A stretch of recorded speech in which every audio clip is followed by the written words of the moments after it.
hukum itu kalau menurut Lauren Friedman itu terdiri dari 3 subsistem, yaitu substansi hukum atau legal substance, kemudian struktur hukum adalah kelembagaan atau legal structure, dan yang ketiga adalah budaya hukum atau legal culture. Jadi menurut Lauren Friedman ini bahwa ketiga subsistem hukum ini itu merupakan satu kesatuan. Ya, jadi kalau kita tadi terangkan bahwa hukum adalah bisa dilihat sebagai tindakan manusia, maka terarah tadi kepada signifikansi hukum dalam aksi dan interaksi dengan manusia. Ya baik, sekarang saya akan menjelaskan mulai dari teori-teori mengenai teori yang berkaitan dengan teori hukum. Ya. Ada teori keadilan, ada teori positivisme hukum, teori penegakan hukum, dan teori hukum progresif. Ya. Mengenai teori keadilan sekarang ya. Teori keadilan itu antara lain itu disampaikan oleh Thomas Aquinas. Thomas Aquinas itu membagi atau membedakan keadilan itu menjadi 3 kategori, yaitu keadilan distributif atau iustitia distributiva, ya, kemudian ada keadilan komutatif dan keadilan hukum. Ini menurut Aquinas, ya, yang membedakan keadilan menjadi 3 kategori. Keadilan distributif yang menunjuk pada prinsip kepada yang sama diberikan sama, kepada yang tidak sama diberikan yang tidak sama pula. Ini disebut kesederajatan geometris. Jadi terhadap yang sama itu diberikan yang sama, terhadap yang tidak sama maka diberikan yang tidak sama. Ya, jadi ini kita bisa pembagian, misalkan distributif artinya kalau misalkan kita punya anak 3 mungkin bisa jadi seperti itu. Kalau sama-sama kembar satu kelas 1 SD yaitu laki-laki semua, ya mungkin kalau ngasih uang yang sama ya, dikasih uang saku yang sama. Tetapi kalau ini satu perempuan, satu laki-laki, itu bisa jadi tidak sama. Maka karena kebutuhannya berbeda-beda, maka harus dibedakan. Ini namanya keadilan distributif. Kemudian juga ada keadilan komutatif atau tukar-menukar. Menunjuk pada keadilan berdasarkan prinsip aritmetis, yaitu penyesuaian yang tidak harus dilakukan apabila terjadi perbuatan yang tidak sesuai dengan hukum. Ini namanya keadilan komutatif atau tukar-menukar.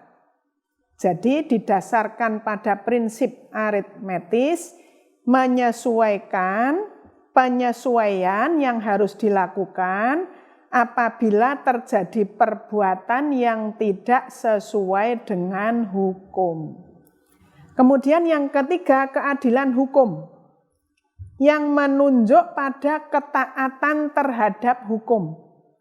Oleh karena bagi Aquinas itu mentaati hukum bermakna sama dengan bersikap baik dalam segala hal.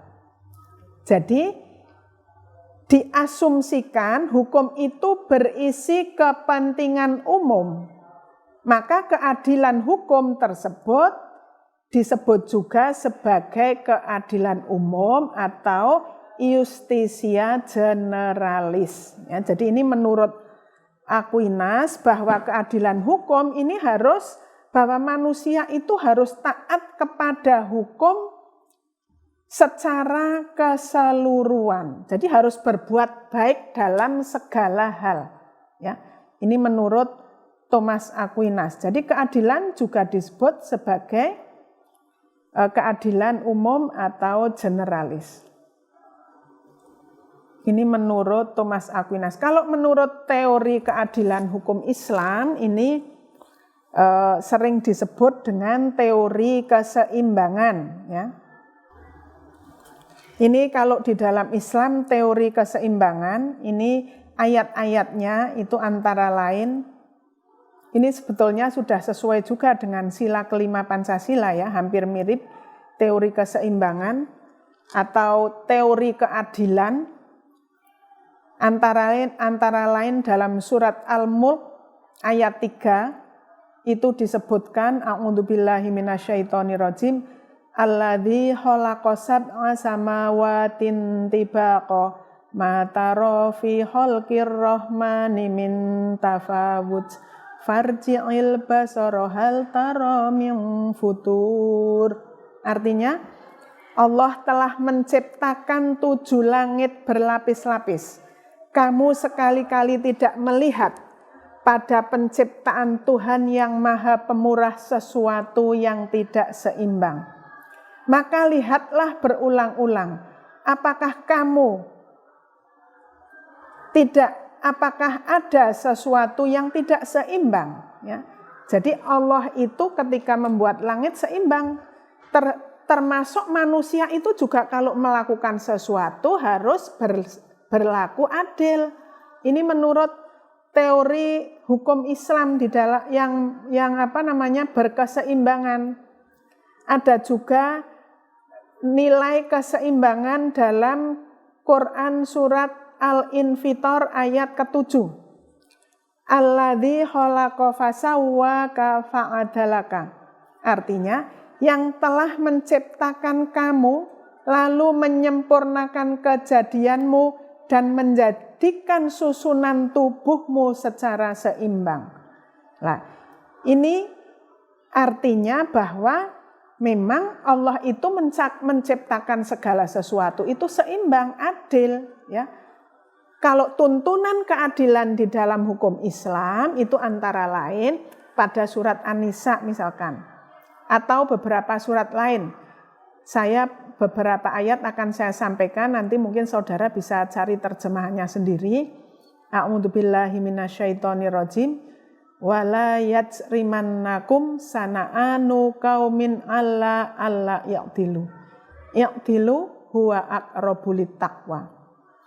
Kemudian juga ada di ayat yang lain, innallaha ya'murkum antu'addul amanati ila ahliha wa idza hakamtum bainan nasi antahkumu bil adl.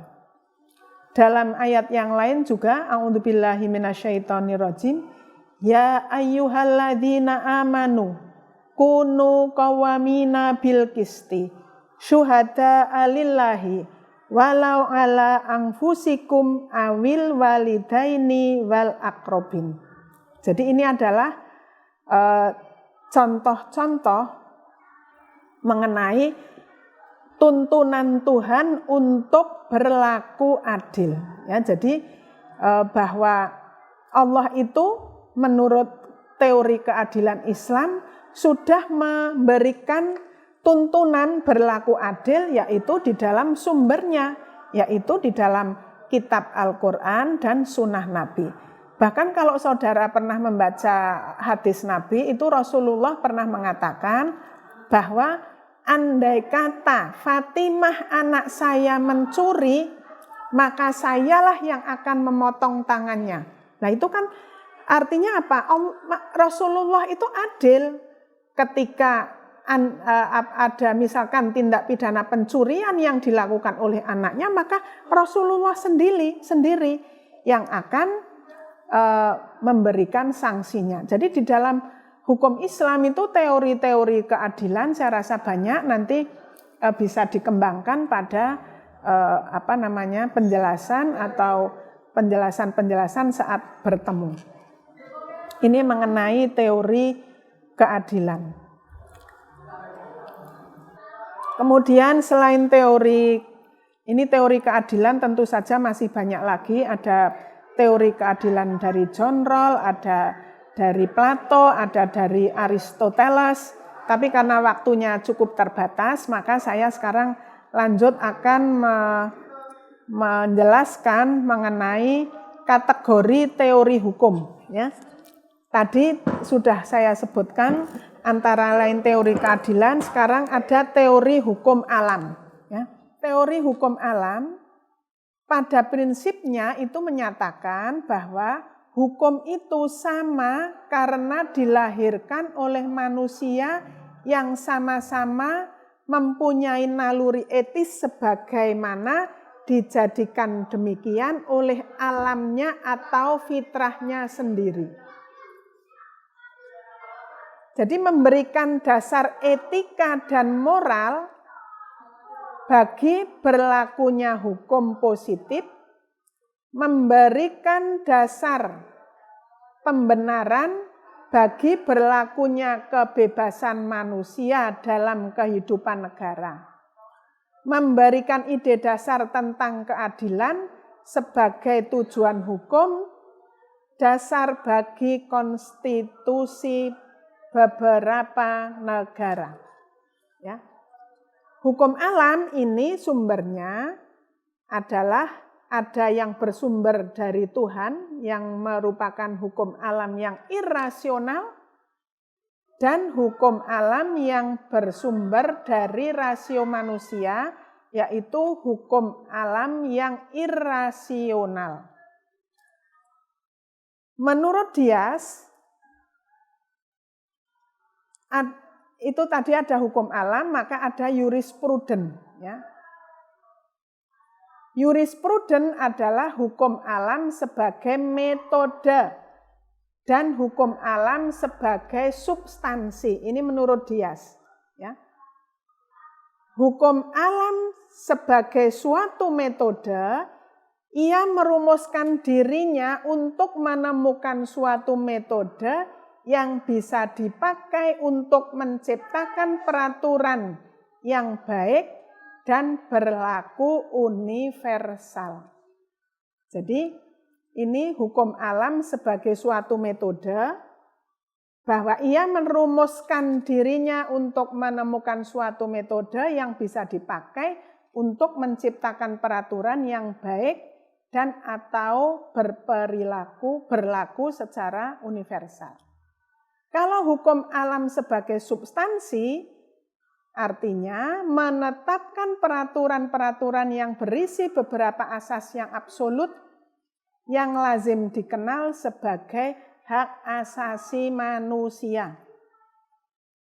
Hal ini itu mengalami kemunduran sejak abad ke-19 untuk digantikan dengan aliran positivisme hukum.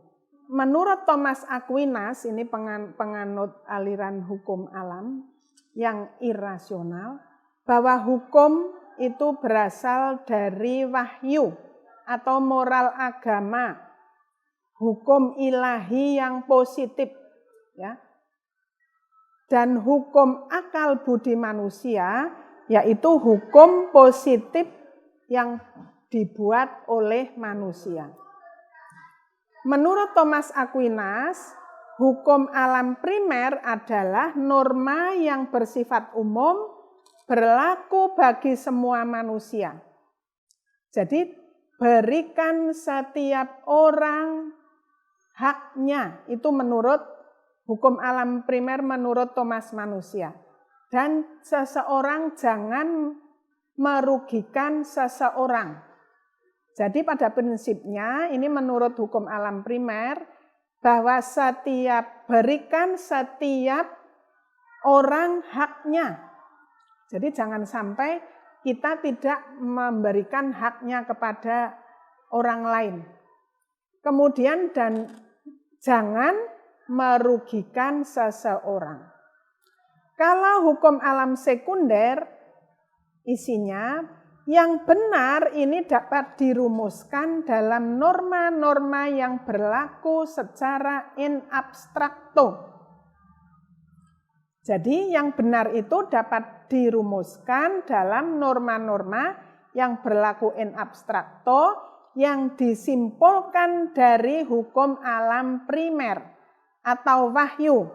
Misalkan, jangan membunuh, jangan mencuri, hormati orang tua, jangan menghina.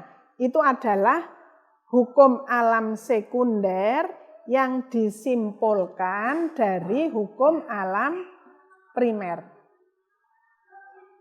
Hukum yang tidak adil dan tidak dapat diterima akal yang bertentangan dengan norma alam, maka tidak dapat sebagai hukum, tapi merupakan hukum yang menyimpang. Ini menurut Thomas Aquinas. Jadi hukum yang tidak adil, yang tidak dapat diterima akal, yang bertentangan dengan norma alam, ini tidak dapat sebagai hukum, tetapi merupakan hukum yang menyimpang. Thomas Aquinas itu membagi hukum menjadi lex aeterna, lex naturalis, lex divina, dan lex humana. Jadi itu menurut Thomas Aquinas. Sekarang mengenai positivisme hukum. Nah, ini mahasiswa MKN tentu saja sangat terkait ya dengan aliran ini, teori positivisme hukum. Karena apa? Karena nanti kalau sudah menjadi notaris, ini mahasiswa MKN tentu salah satu kegiatannya adalah membuat akta-akta. Ya. Sekarang kita menjelaskan mengenai positivisme hukum. Positivisme hukum ini merupakan salah satu aliran yang telah mendominasi pemikiran dan konsepsi-konsepsi hukum di berbagai negara sejak abad 19. Penganut paham ini itu akan senantiasa menggunakan parameter hukum positif, seperti tadi, melihat hukum sebagai peraturan perundang-undangan positif. Bahkan cenderung mengagung-agungkan hukum positif. Untuk melakukan penilaian terhadap suatu masalah dengan dengan mekanisme hierarki peraturan perundang-undangan. Jadi, dengan menggunakan aliran ini, di mana penegakannya mengandalkan sanksi bagi siapa yang tidak taat, para pengikutnya berharap, bahkan telah memitoskan, akan tercapai kepastian dan ketertiban serta mempertegas wujud hukum dalam masyarakat.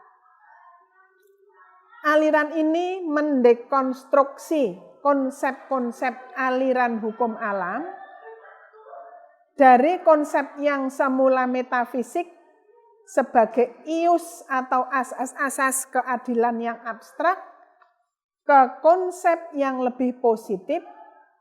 Hukum diartikan sebagai aturan perundang-undangan, oleh karena itu harus dirumuskan secara tegas dan pasti, secara jelas dan pasti. Jadi ini positivisme hukum itu hanya mengakui ibaratnya undang-undang tertulis sebagai sumber hukum. Ya. Pengaruh aliran filsafat positivisme. Ya.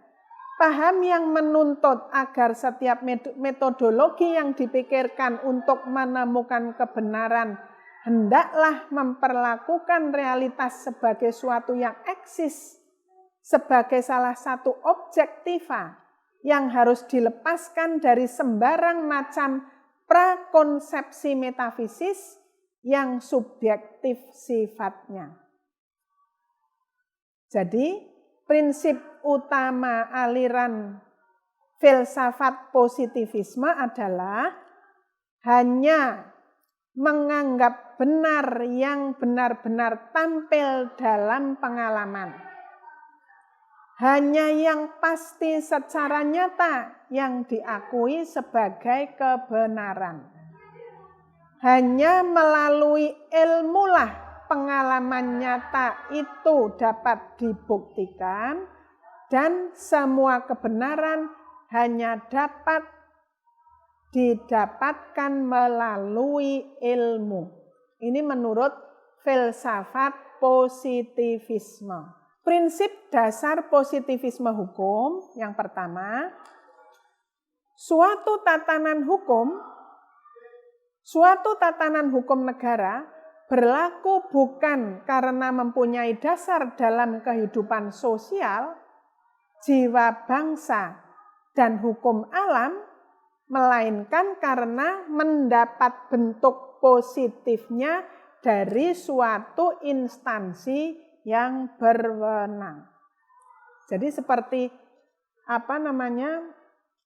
tatanan hukum itu ya seperti yang ada di dalam tata urutan peraturan perundang-undangan, ibaratnya seperti itu. Ya, jadi mendapat bentuk positifnya dari suatu instansi yang berwenang. Prinsip lain dasar positivisme hukum adalah dalam mempelajari hukum hanya bentuk yuridisnya yang dipandang. Jadi hukum sebagai hukum hanya ada dengan bentuk formalnya. Isi material hukum memang ada, tetapi tidak dipandang sebagai bahan ilmu pengetahuan hukum, karena isi merupakan variabel yang bersifat sewenang-wenang. Isi hukum tergantung dari situasi etis dan politik suatu negara. Maka harus dipelajari ilmu pengetahuan lain. Jadi ini ada 3 prinsip dasar dari positivisme hukum. Ada 3 aliran positivisme hukum, yaitu positivisme hukum analitis, teori hukum murni, serta positivisme pragmatis. Sekarang kita jelaskan mengenai teori positivisme hukum menurut Hart. Hart menjelaskan bahwa ciri-ciri positivisme hukum menurut Hart berpendapat bahwa undang-undang itu adalah perintah manusia. Ya, jadi kalau menurut Hart, undang-undang adalah perintah manusia. Tidak perlu ada hubungan hukum antara hukum dengan moral atau hukum yang ada dan yang seharusnya ada. Jadi dipisahkan ini ya. Karena tidak perlu adanya hubungan hukum antara hukum dengan moral atau hukum yang ada dan yang seharusnya.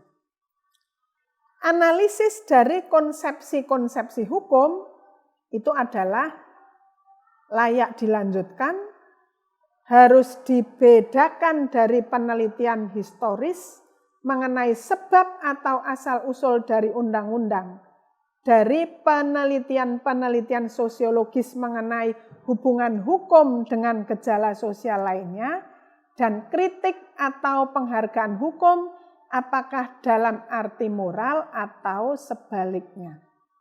Ini menurut Hart. Kemudian yang ketiga, cirinya, sistem hukum adalah sistem logis yang tertutup.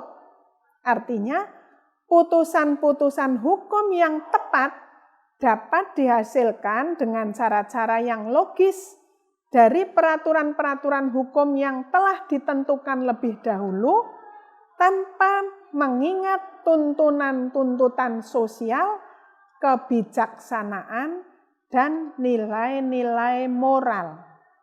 Jadi ini menurut Hart ya. Kemudian penilaian-penilaian moral tidak dapat diberikan atau dipertahankan. Jadi ini sangat kaku karena melihat undang-undang itu sebagai perintah manusia yang harus dipisahkan dari anasir-anasir moral dan yang lainnya. Dan sistem hukum itu merupakan sistem yang tertutup, ya. Jadi dilepaskan atau tidak melihat dari kaitan-kaitan dengan aspek sosial, kebijaksanaan, dan moral. Ini kalau saya contohkan itu berlaku seperti di KUHP kita asas legalitas, ya.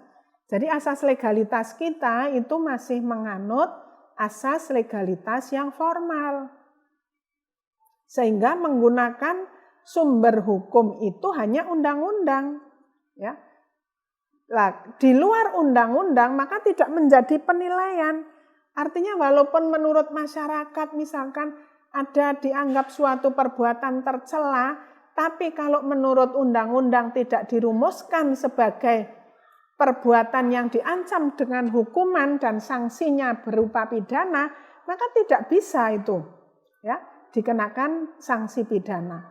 Jadi hanya mengakui kalau KUHP itu asas legalitasnya mengakui hukum tertulis sebagai sumber hukum. Ini hampir sama dengan pandangan HAM.